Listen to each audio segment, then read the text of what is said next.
Salut encore une fois de plus, chers amis.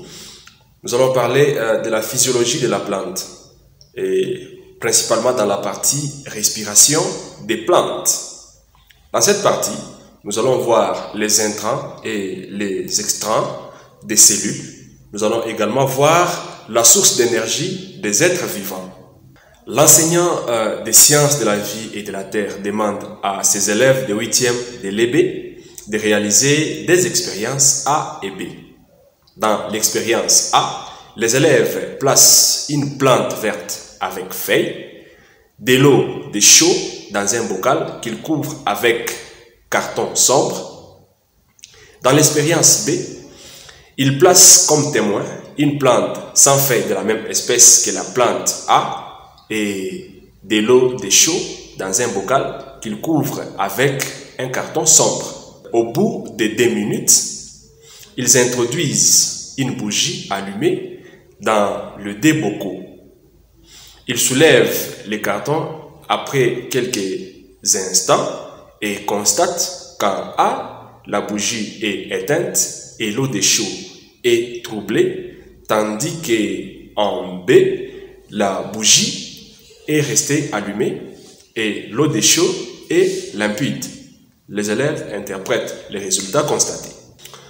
Les végétaux, comme les animaux, échangent des gaz avec l'air milieu, air ou eau. Ils absorbent donc l'oxygène et rejettent du dioxyde de carbone. Ces échanges gazeux caractérisent donc la respiration. Nous allons voir les intrants et les extrants des cellules.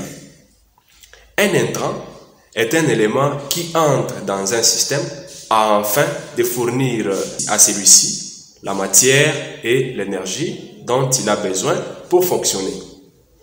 Un extrant est un élément qui sort du système.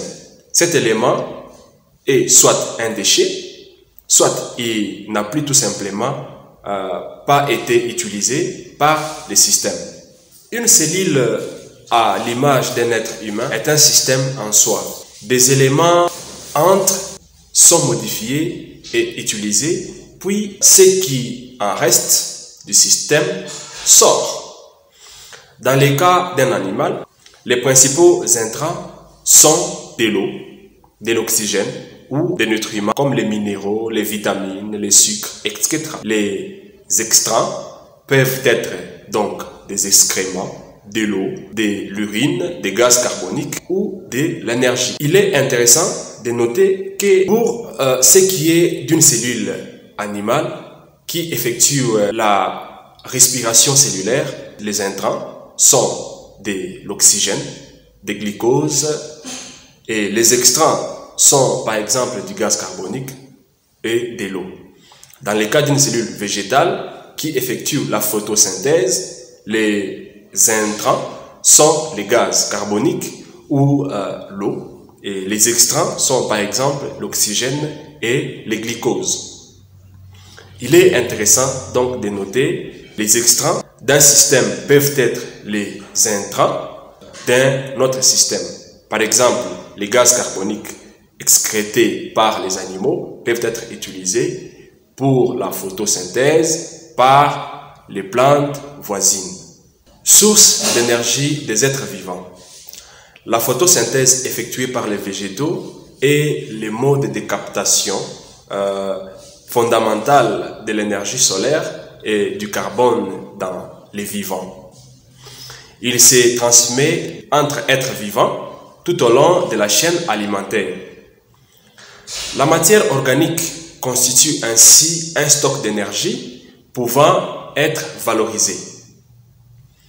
Les végétaux verts, ou communément appelés chlorophylliens, aquatiques ou terrestres, assurent l'entrée de l'énergie et de la matière dans le monde vivant.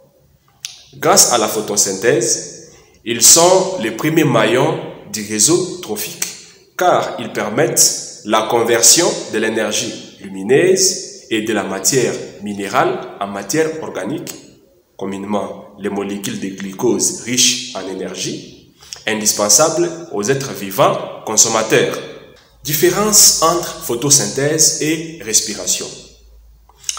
Lorsque la plante est placée à la lumière, la quantité de l'oxygène augmente.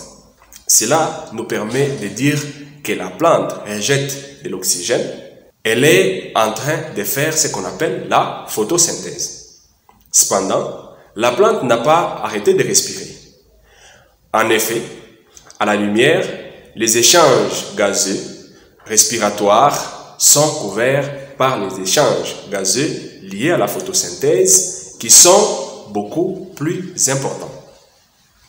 À l'obscurité, les végétaux chlorophylliens respirent, c'est-à-dire qu'ils absorbent l'oxygène et rejettent du dioxyde de carbone.